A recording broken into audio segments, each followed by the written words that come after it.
A radical look at Scottish history with Stuart McHardy. Part 9. Macbeth and the Canmores.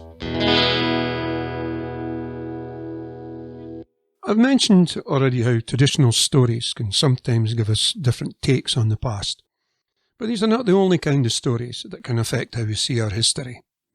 In many local histories of Scotland from the 19th century onwards, the authors very often start out by giving a general history of our nation. Time after time, this has meant that in dealing with the 11th century, the figure of Macbeth was presented as he was portrayed by William Shakespeare. Now, this famous dramatic work bears little, if any, relationship to what actually happened at the time, but the idea of the murderous king was well entrenched because of the role Shakespeare has long played in the canon of English literature. It would be awfully mean to mention that there are no Shakespeare suppers around the world, so maybe I shouldn't. Anyway, Shakespeare's story came from a set of chronicles, generally attributed to Holinshed, an English historian. But there is no evidence that Macbeth murdered Duncan when he was a guest in his home, an action that would have transgressed all notions of hospitality and honour at the time. And one early Scottish historian, Andrew of Winton, actually tells us that Macbeth's wife Gruach was previously married to Duncan. Some researchers suggested that many of the names generally accepted as fathers of Pictish kings are in fact female names. And given that the Pictish kings were not succeeded by their sons, one idea put forward is that the Pictish kings, several of whom we can be pretty sure were from outside Pictish territory, became king by marrying the queen. The idea of a female bloodline of sovereignty is not as rare as is generally thought, but it's not something that would ever find favour in the eyes of the Christian priests, on whom we rely for so much of our early history.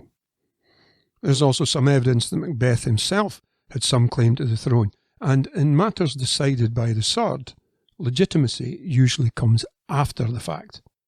Yet another reason for taking a critical approach to all history. Personally, I like the idea inherent in the 1320 Declaration. Kings only have legitimacy if given it by the people. Now, Macbeth is said to have ruled mainly peacefully for 17 years, apart from having to fend off, as usual, an invasion from England in 1054. The fact that he was said to have been buried in Iona, along with most other early Scottish kings, suggests that at least by the end of his reign, he was considered the legitimate ruler. Now, during Macbeth's reign, Malcolm, Duncan's son, took refuge firth of Scotland, and though most historians have accepted that he was at the English court of Edward the Confessor, there have been suggestions he actually spent this time at the court of Earl Thorfinn of Orkney. It is generally believed that Malcolm or his forces defeated and killed Macbeth in 1057, and a year later defeated and killed Macbeth's stepson Lulach, who had succeeded to the throne. This left the way clear for Malcolm to become king. Like much of our early history, the picture is open to interpretation, and it is to be hoped that once Scotland is re-established as an independent nation, we can begin to look beyond the Anglo-centric leanings of the past and develop a better understanding of just how we have come to be who we are. What is notable is that Malcolm's first wife was Ingeborg, widow of Earl Thorfinn, and their son Duncan later briefly held the throne. This would have been a strategically important marriage alliance given the extent of Norse power along the borders of Scotland as it then was. Now, when Malcolm died on a raid into England in 1093, he had had several more sons by his second wife Margaret. None of his sons, however, succeeded him directly. He was followed onto the throne by his brother Donald Bane, but he was almost immediately challenged and beaten in battle by his nephew Duncan. After a very short reign, Duncan was killed, and Donald was, briefly, back on the throne. Tradition and history have him retiring to a monastery after being replaced by another of his nephews, Edgar, another of Malcolm and Margaret's sons. Such infighting amongst related claimants to the throne is not uniquely Scottish. It is the way of all of those aspiring to royalty. Now, Edgar lasted for 10 years, after which he was succeeded by his brother Alexander, who after a further 17 years was followed by the last of Malcolm's sons to ascend the throne, David I. It is strikingly obvious that there is no primogeniture here.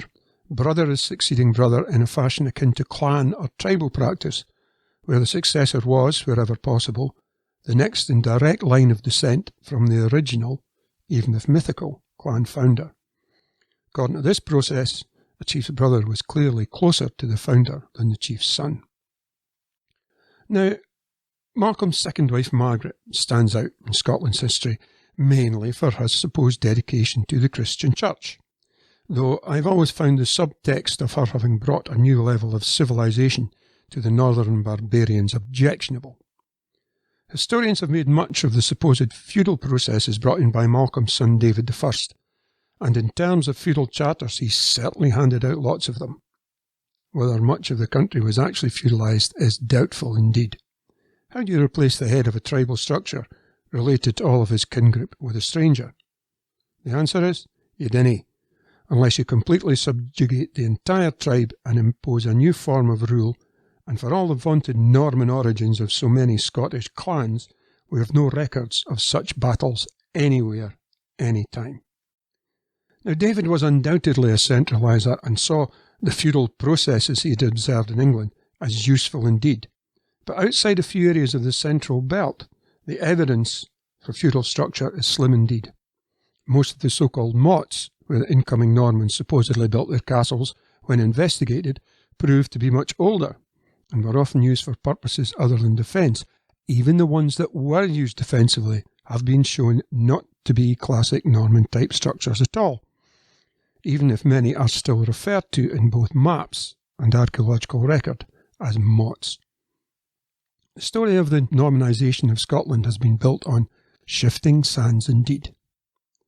Many commentators have commented on the form of surnames of most of the signatories of the Declaration of Arbroath.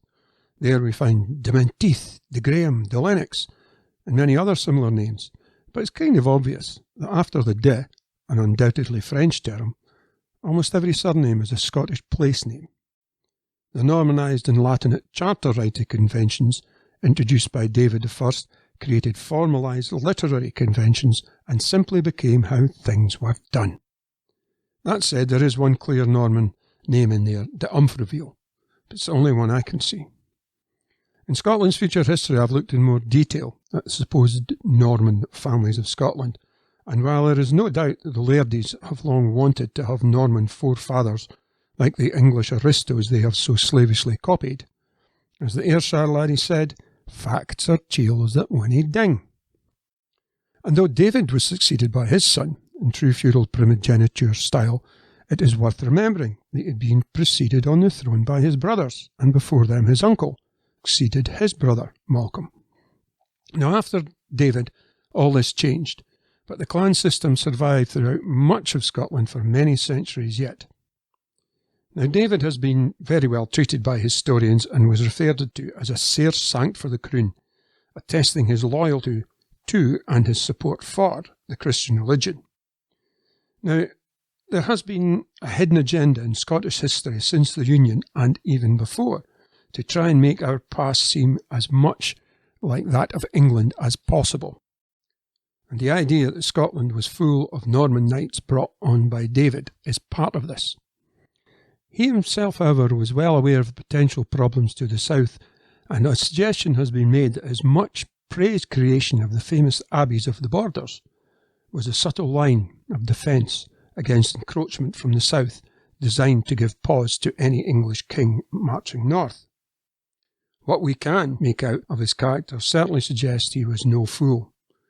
While it is beyond doubt that he did lead punitive expeditions to Galloway and to Murray, despite this, both areas seems to have subsequently reverted to the same tribal pattern as was dominant throughout most of the country. Next time, we'll look at David's successors and the ongoing problems with the English.